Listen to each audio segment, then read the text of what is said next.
Today, I want to start a sermon series looking at the 7 deadly sins. Now, I understand that sin is not something that the society around us likes to talk about, and it's also not something that we really like to talk about in church, where sermons about sin often simply become prescriptions for moral behavior. Stop smoking, drinking, swearing, or gambling, etc. Instead, we need a more nuanced view of sin. And I think that the framework of the 7 deadly sins actually helps us achieve this. These 7 sins, pride, envy, anger, gluttony, lust, greed, and sloth, aren't necessarily the worst sins. Any list of the worst sins that doesn't include murder seems strange. Rather, these sins are the habits we form that lead us away from the kind of life that God has called us to. God calls us to a life of connection, of communion with Him, and with community with others. And sin is the pattern that we fall into of thinking, speaking, or acting that makes this web of relationships unworkable or unrewarding. Despite their danger, these types of sins have a certain draw to them because they're the corruption of something good. So unlike more obvious sins like, piracy or genocide, the deadly sins often seem justifiable or desirable, but their effect on relationships is always destructive. That's why we call them deadly. Now, to give some credit where credit is due, I'm going to borrow from Graham Tomlin. He's a former Anglican bishop from the UK in this series. The first sin of the 7 is pride. What do we mean when we talk about pride? Pride is kind of a slippery word because it can refer to sort of different ideas. On one hand, pride can simply be a sense of accomplishment. Maybe you're a runner and you've set a personal best and you have pride in your performance. Maybe you're a parent and you've just launched your last child out into the world and your kids seem to be doing okay and you feel a sense of accomplishment for that. Or maybe you just finished something rigorous. You came out successful on the other side. Maybe it's like a university degree or a professional certification. This kind of pride takes pleasure in something without comparison to others. But when pride becomes not so much about what we've accomplished, but instead what we've accomplished compared to others, then it can become toxic. King Saul, for example, shows us this. King Saul hears people singing about songs about David, how Saul has killed his thousands and David his tens of thousands.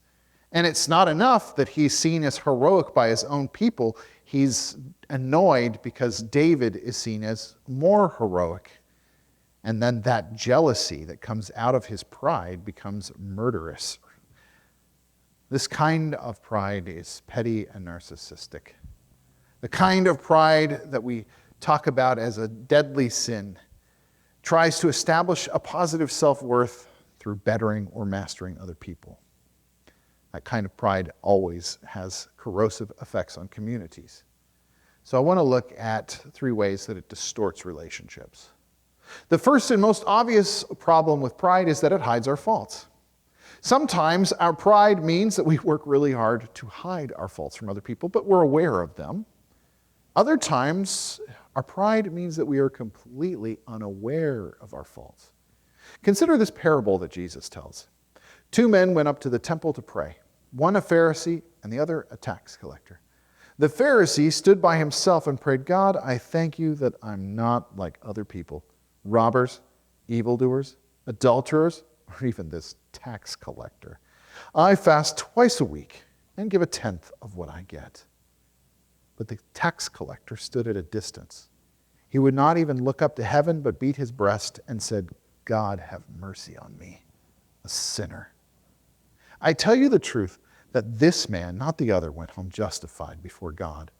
For all those who exalt themselves will be humbled, and those who humble themselves will be exalted. The Pharisee in this passage is completely unaware of his shortcomings. Because he's really good at doing religious stuff well, he's constructed a moral universe where doing religious stuff well defines an upright and moral existence. Pride leads us to do that. It inflates the importance of the things that we think we're good at and denies or minimizes the significance of our flaws and weaknesses. In the case of this Pharisee, we need to ask whether doing religious stuff well really is what makes someone good. Well, if Jesus represents the template of a human life lived righteously, then there's a striking difference between Jesus and the Pharisee of the story. Jesus' righteousness goes far beyond just keeping rules. His life's not defined by the bad things he doesn't do or by the religious activities that he does. Rather, Jesus' practice of righteousness involves actively loving people, especially those in need. Notice the Pharisee's not bragging about how he's made the lepers and the widows feel secure or that he's confronted the exploitation of the powerless. When Jesus does these things, he doesn't feel a need to brag about it. But the Pharisee has decided that the things he's good at are what makes a life well lived. Because he started with the conclusion already assumed, I'm a good person, he's unable to recognize his shortcomings. Now, we all have shortcomings. And this isn't an insurmountable problem, because by God's grace, we can be transformed into new creatures, gradually becoming free from the power of sin in our lives. But our friend the Pharisee doesn't know that he needs grace. And so his pride takes him away from a posture where he can receive it. Pride's effect at separating us from grace is obvious in the story of Jesus' healing of a blind man in chapter 9. In that story, Jesus heals a man who has been blind from birth. The Pharisees are unwilling to consider the true implications of this miracle, that Jesus' work is with God's authority. Instead, they try to get the formerly blind man to confirm that Jesus is a sinner.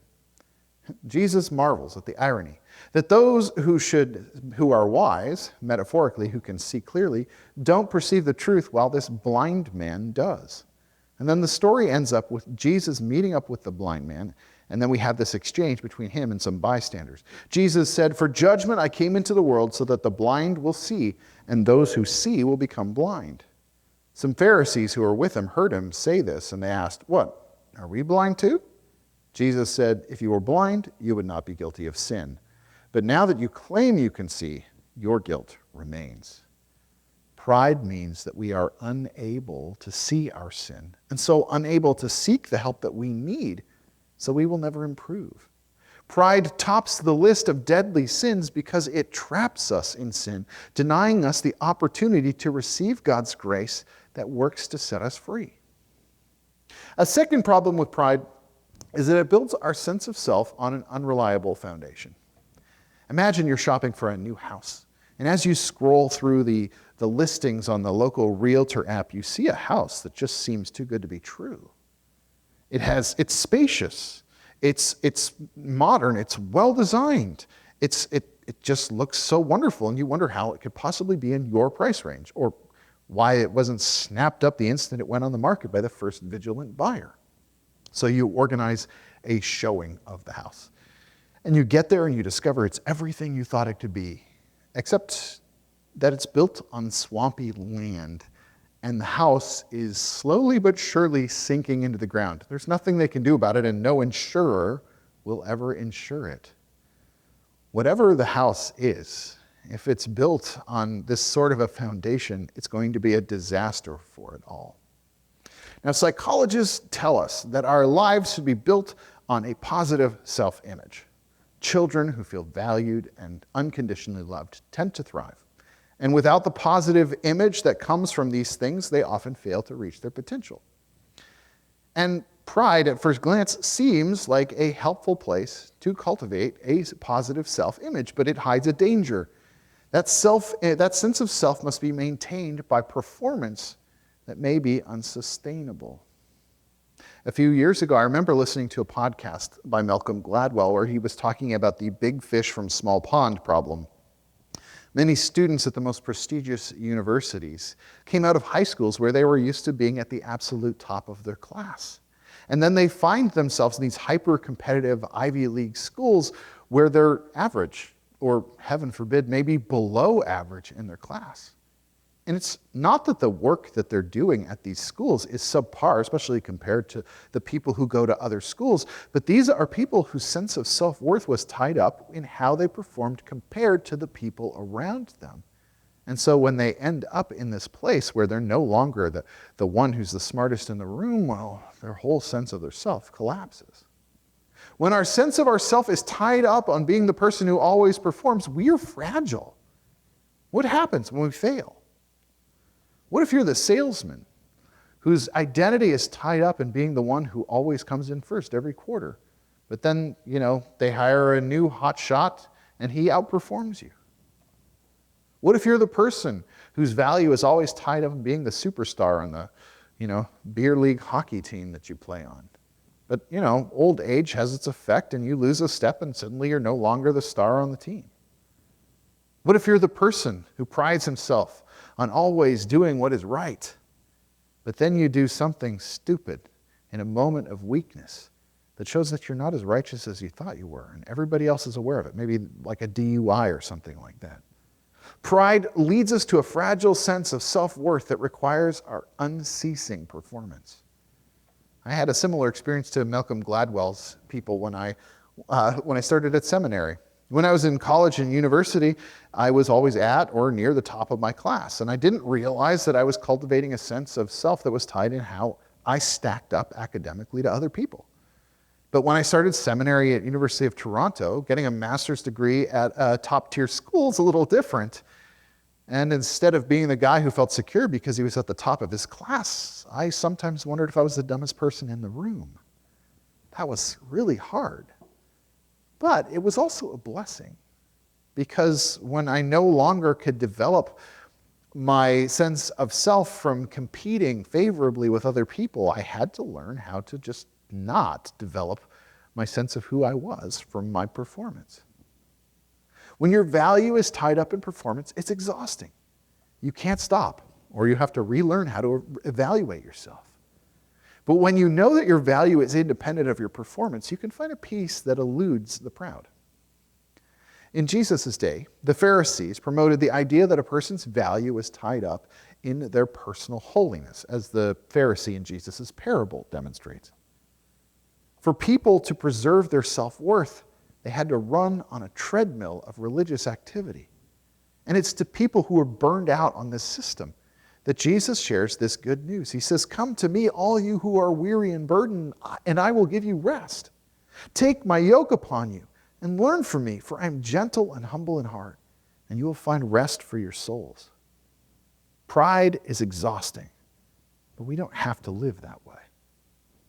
The third problem I want to look at with pride is that it keeps us from genuinely collaborating with other people. Of course, proud people can work on a team, but only when the team is a vehicle for their glory. Think of a high-scoring forward on a hockey team. They may like playing on the team, but they like playing on the team because their teammates set them up to score goals where they get all the credit. Such a player can collaborate with other people, but not really truly, because collaboration takes give and take. And he's not willing to sacrifice his opportunity to shine in order to help the team. And if that's the case, then his presence may actually be counterproductive. To collaborate with others, we have to be willing to let them shine. Sometimes this means that we have to fade into the background. A proud person can't help someone else succeed. Instead, others' role is to help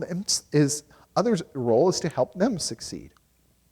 So a proud person can't bring their talents to building up something that allows other people to shine.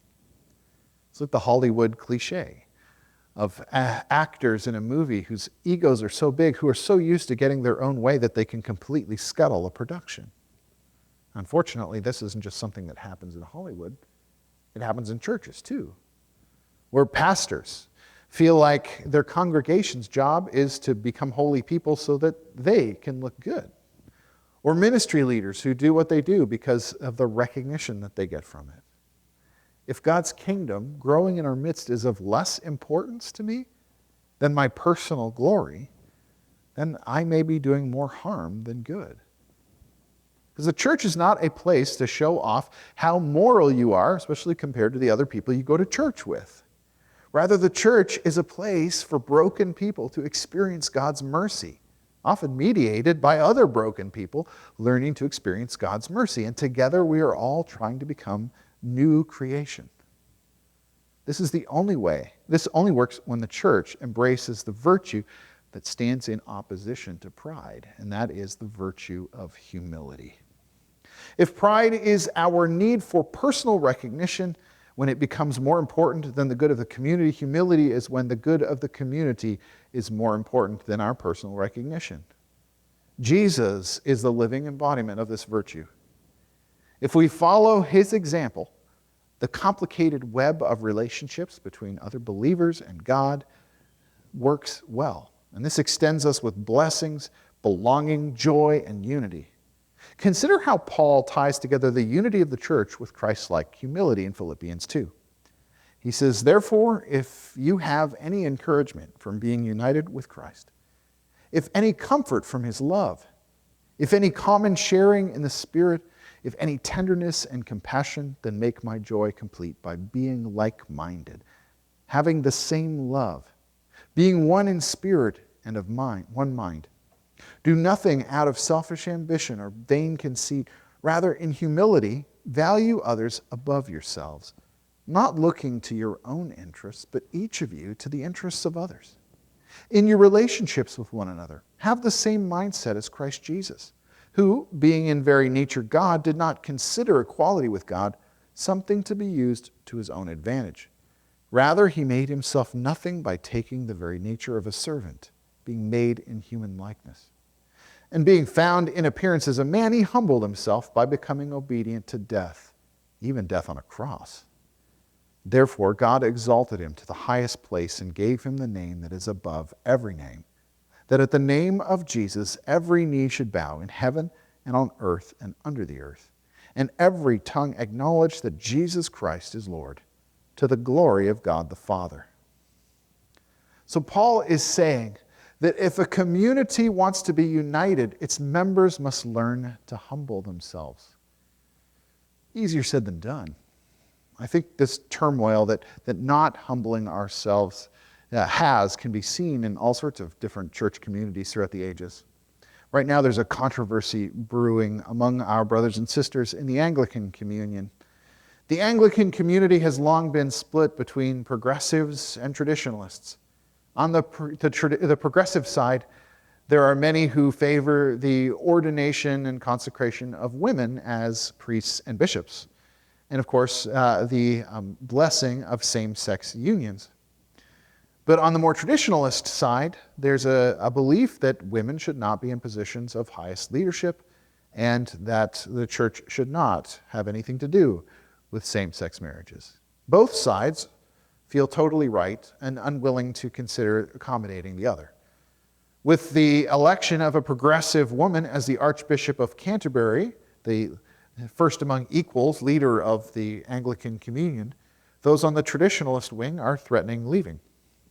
Now, the issues involve strong feelings on both sides, and my point here isn't about who is right or who is wrong, but to illustrate how when we feel absolutely right and unwilling to humble ourselves, continuing in unity becomes basically impossible. Pride assumes my position is right without question, while humility leaves the door open, recognizing that my understanding of any issue is limited and imperfect.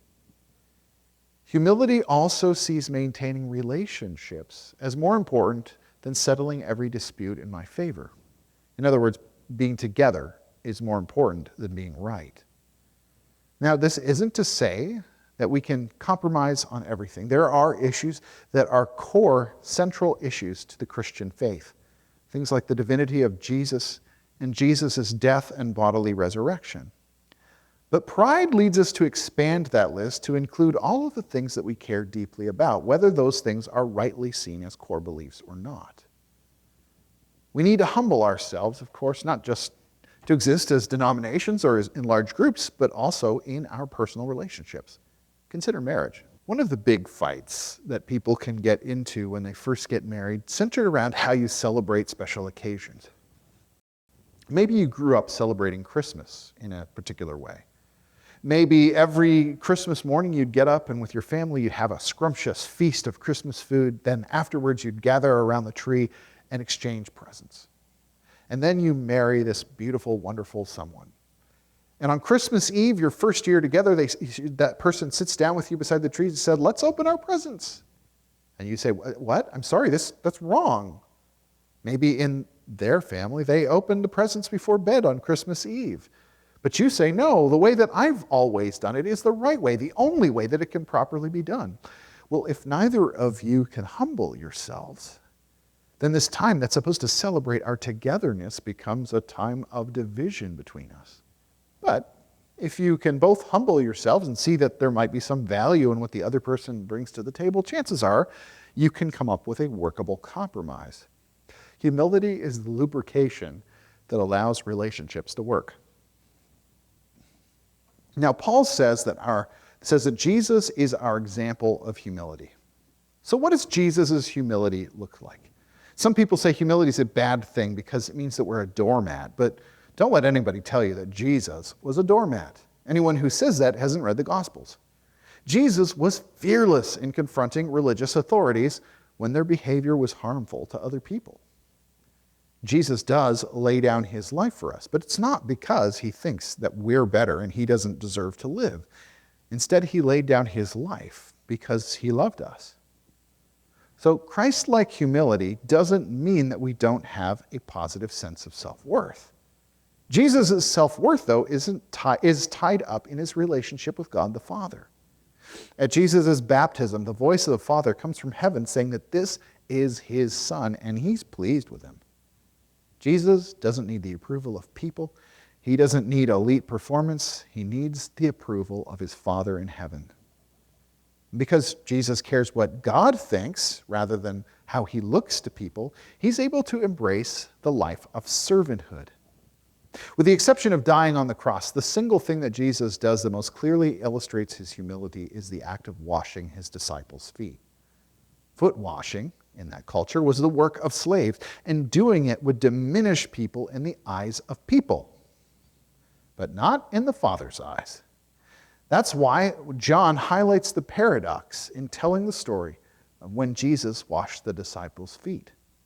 In John 13, he says, Jesus knew that the Father had put all things under his power and that he had come from God and was returning to God. So, this word so means what is about to follow is a consequence of what has come before. He got up from the meal, took off his outer clothing, and wrapped a towel around his waist.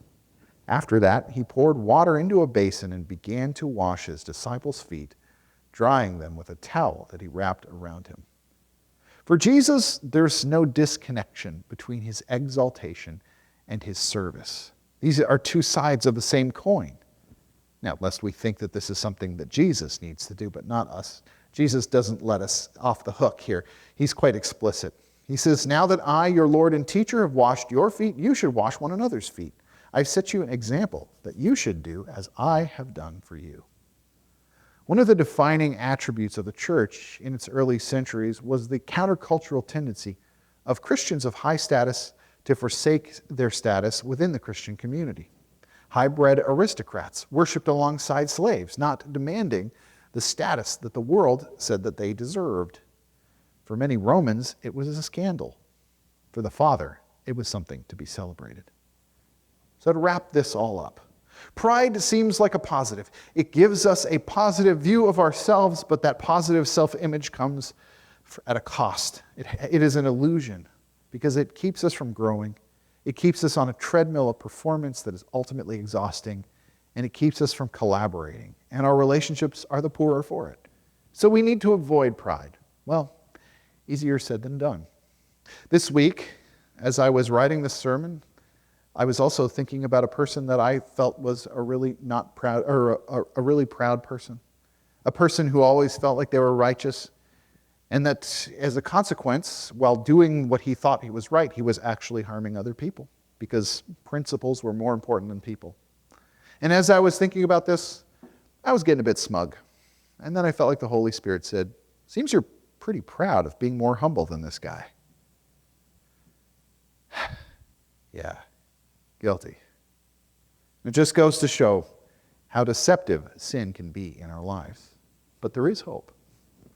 If we can lay aside our need to be better, smarter, or stronger, if we can give up the need to compare ourselves with other people, then we can humble ourselves. And then we'll find that God is full of all of the grace and mercy that we need to become new. So let's stop looking at how we stack up to other people and instead focus our eyes on God.